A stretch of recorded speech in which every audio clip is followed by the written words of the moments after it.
Unified 911, anong matutulong namin sa'yo? Anya ti maitulong mi ken kapo. Anong may tatabang ko sa Unsay imo? akong ikatabang nimo? Ngini makadabang na misal ka no. Sa anumang wika o dialekto, may tulong na darating sa iyo.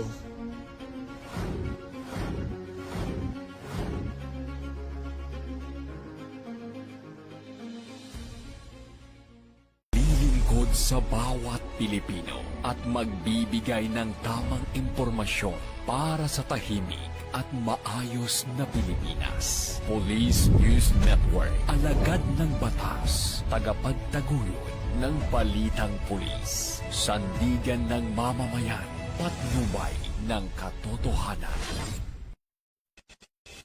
La Campo Crame, maghahatid ng pinakahuling kaganapan at nagbabagang balita. Ito ang PNN Police News Network.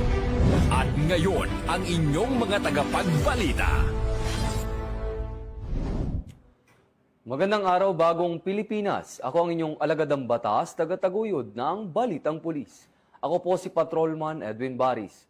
Maghahatid sa inyo ng tamang balita, kwento ng pulis at serbisyo para sa mamamayan. At ito ang PNP News Online. Ang pangunahing balita ng Police News Network, alagad ng batas, tagataguyod ng Balitang Pulis.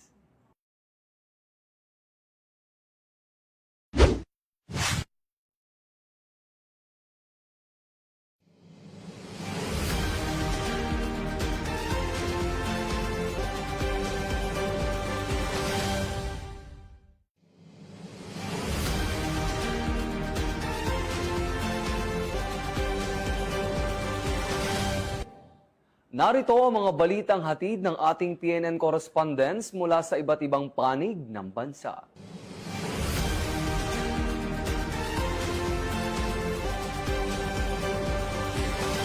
Let us begin this week with both pride and urgency.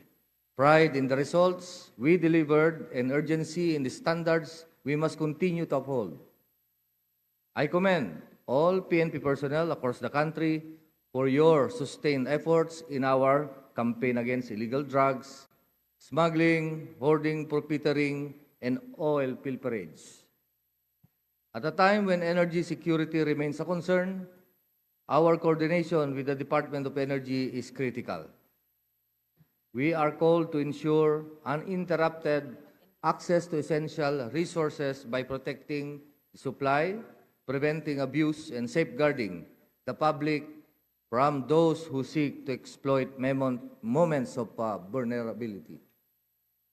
Sa pamamagitan ng ating pagtutulungan, na ipapakita natin na ang kapulisan ay tunay na katuwang ng sambayanan sa pagprotekta sa kanilang kabuhayan at kinabukasan. We must also confront issues that strikes at the very core of our institutional values. The reported maltreatment of the Philippine National Police Academy involving 4th-class cadets demands swift,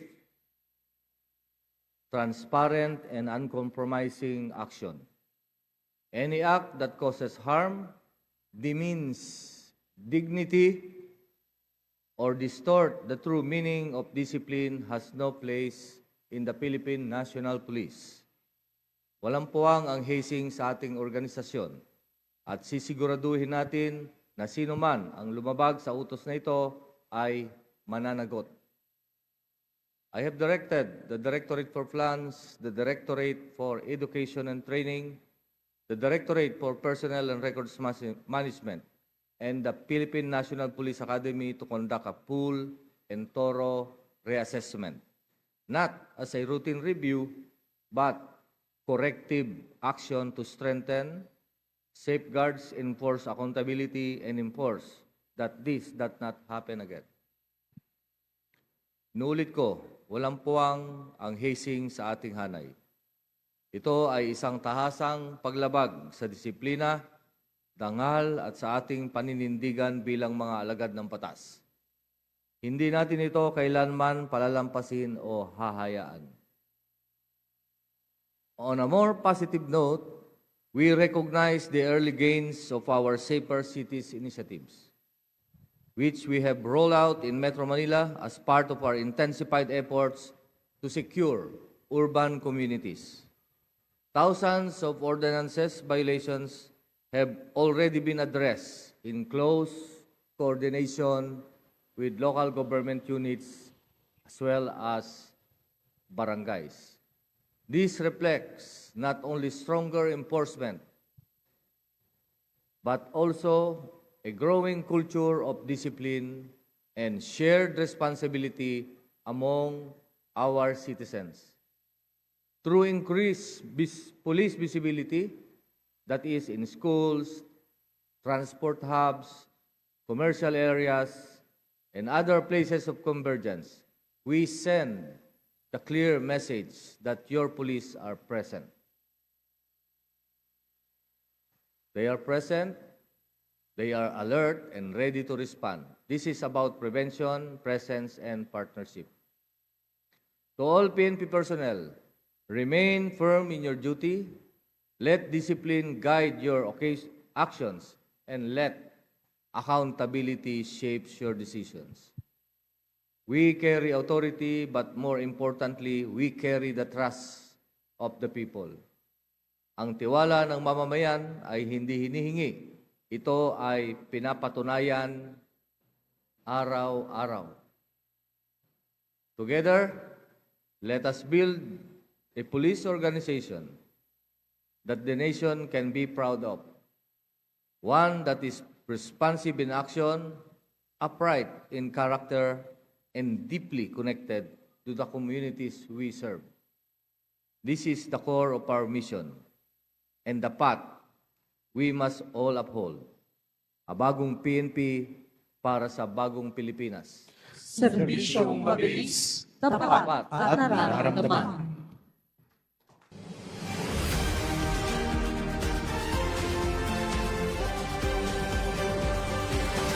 Sa loob lamang ng 5 oras na operasyon, matagumpay na naantala ng Cavite Police Provincial Office sa pamumuno ni Police Colonel Ariel R. Red, Provincial Director, ang serye ng paglabag sa batas matapos madakip ang may kabuang 956 na individual sa buong lalawigan. Ang nasabing hakbang ay bahagi ng masiglang pagpapatupad ng kampanyang Safer Cities alinsunod sa mga kautusan ni DILG Secretary John Vic Remulla sa pamamagitan ng estratehikong pagpapatrolya at mabilis na pagtugon ng kapulisan na huli ang mga lumalabag sa lokal na ordinansa. Kabilang ang 527 na menor de edad na lumabag sa curfew, 244 naman na nahuling nagiinuman at naninigarilyo sa mga pampublikong lugar, at 73 na kalalaki ang nakahubad sa mga lansangan. Ipinamalas ng PNP Cavite ang kanilang dedikasyon sa pagpapanatili ng kaayusan at disiplina sa komunidad sa pamamagitan ng masusing pagbabantay sa bawat sulok ng probinsya. Ang malawakang operasyong ito ay nagsilbing babala at patunay sa higit na pagsisikap ng mga operatiba na linisin ng kalsada mula sa mga pasaway na banta sa katahimikan ng publiko.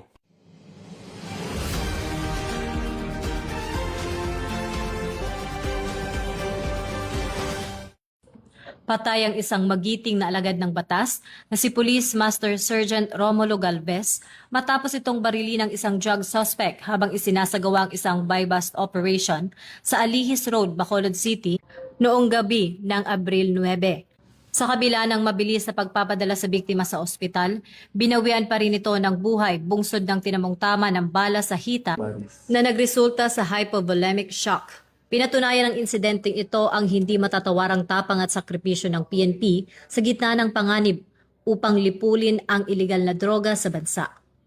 Dahil sa agarang aksyon at dedikasyon ng mga operatiba ng Police Station 9, agad na nasukol at naaresto ang 32 anyos na suspect na nakumpiskahan ng baril at tinatayang 48,000 na halaga ng marijuana. Naharap na ang suspect sa mga kasong murder at paglabag sa Comprehensive Dangerous Drugs Act of 2002.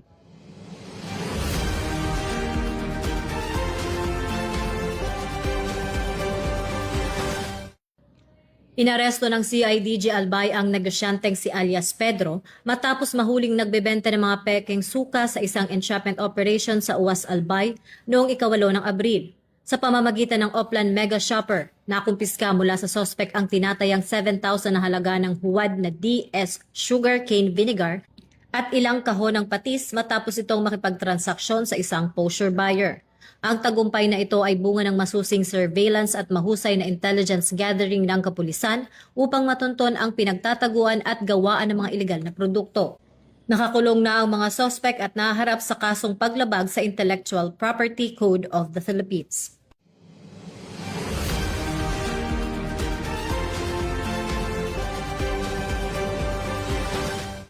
Nagbunga ang masusing surveillance at intelligence gathering ng Police Regional Office 5 matapos ang matagumpay na pagkakaaresto sa dalawang pinaghihinalaang tulak ng iligal na droga sa bayan ng Tiwi, Albay nito lamang ika-9 ng Abril. Kinilala ni Police Brigadier General Aerosito Miranda, ang Regional Director ng FRO 5, ang mga suspect na si alias May at Ed na nahuli sa aktong nagbebenta ng ipinagbabawal na gamot sa isang undercover na pulis.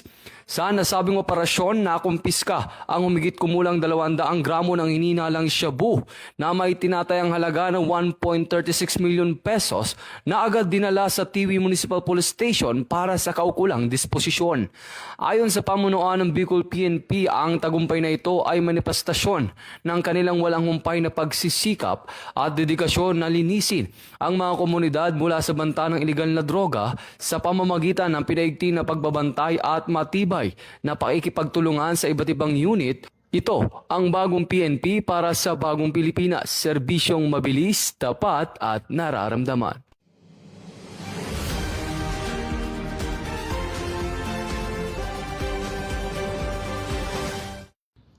Nagtagumpay ang pinagsanib na pwersa ng Philippine National Police Drug Enforcement Group at Philippine Drug Enforcement Agency sa pagsasagawa ng magkakaiwalay na buy-bust operation na nagresulta sa pagkakaaresto ng 6 na high-value targets sa Parañaque City at Leyte. Sa operasyong ikinasa sa Barangay San Valley, Parañaque, nito lamang ika-9 ng Abril, nadakip ang suspect na si alias Bossing at 4 na kasamahan matapos makuhanan ng 13 kilo ng hinihinalang shabu na nagkakahalaga ng mahigit 91 million kasama ang isang armas at buy-bust money. Samantala, sa parehas na araw sa Dulag, Leyte ay nadakip naman ang rank number 3 sa Regional Priority Target List na si alias Jose, kung saan nakuha ang isang mahigit 1 kilo ng iligal na droga na nagkakahalaga ng 10.5 million. Ang pagkakaaresto sa mga nasabing HVT ay isang malaking dagok sa daloy ng iligal na droga sa Metro Manila at Visayas na nagpapatibay sa adhikain ng PNP na panatilihing ligtas at malinis ang bawat rehiyon mula sa pinsala ng ipinagbabawal na gamot.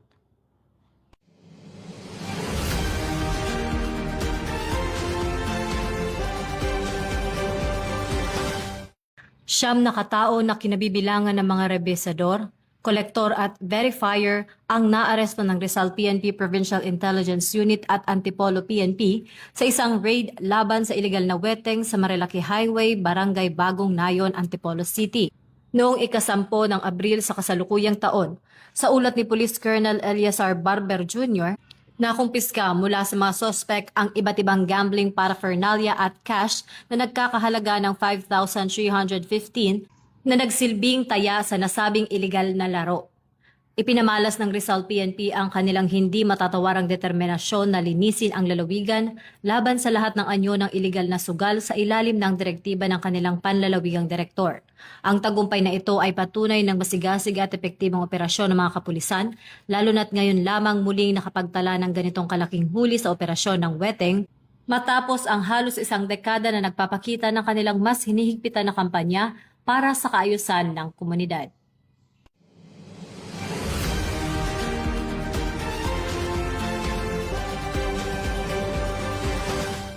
Inihayag ni Chief PNP Police General Jose Melencio Nartates Jr. nitong Biyernes, ika-10 ng Abril, na makikipagtulungan ang pambansang pulisya sa pamahalaan upang tugisin ang mga nasa likod ng coordinated surge ng maling impormasyon tungkol sa kalusugan ni Pangulong Ferdinand Marcos Jr. sa pamamagitan ng Anti-Cybercrime Group.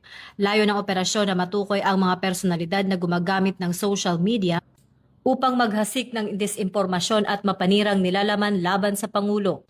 Binigyang diin ng kapulisan na ang kalayaan sa pagpapahayag ay may kalakip na responsibilidad at ang kanilang mabilis na pagtugon sa pag-trace ng mga salarin ay patunay ng kanilang dedikasyon na panagutin ang sinumang lalabag sa batas upang mapanatili ang kaayusan at katotohanan sa digital space.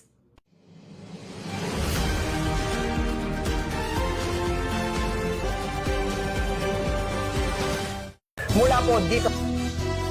Karagdagan pa, alamin naman natin ang updates ng ating mga police trainee mula sa 2025-01 and -02 na inaasahan at inaantay ng mga mahal sa buhay na mga police trainee.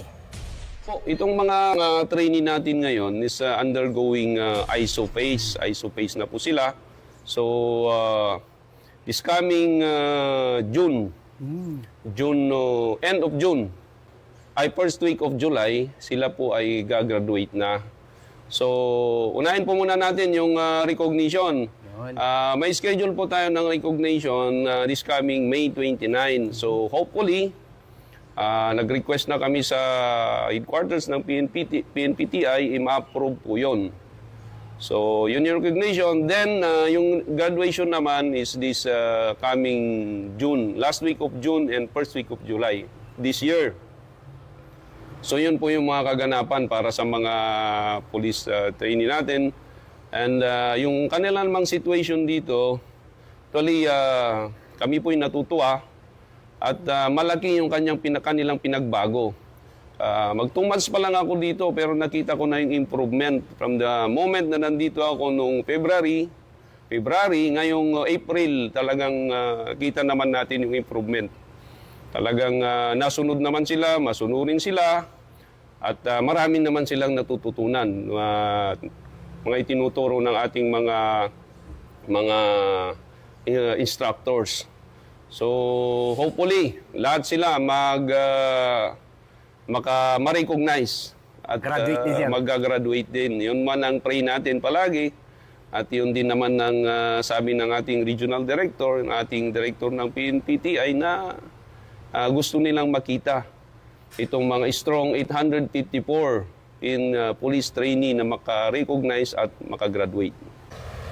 Mula po dito sa NCRTC Camp Bagong Diwa, Bikutan, Taguig City. At sa ngalan po ng aming Regional Director ng NCRPO, Police Major General Anthony Birin. Ako po ang inyong Police News Network Correspondent. Kasama si Patrolman Murguia. Ako po si Police Chief Master Sergeant Mauricio Bonilla Ruiz, alagad ng batas, tagataguyod ng Balitang Pulis.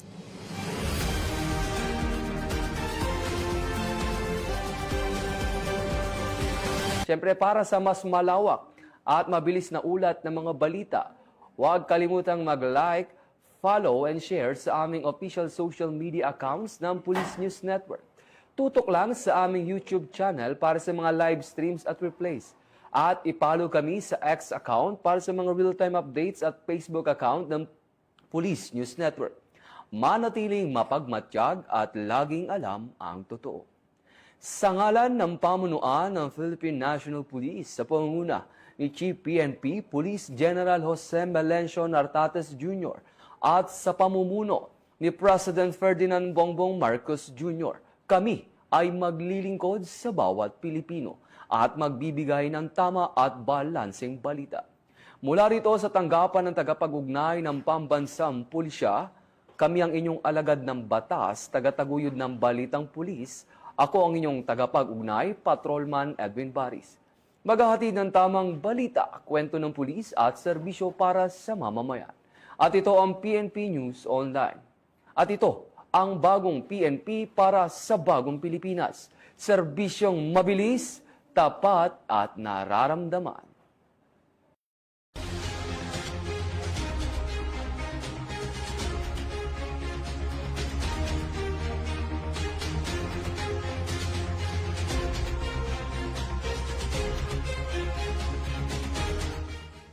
Police News Network, alagad ng batas, tagapagtaguyod ng Balitang Pulis.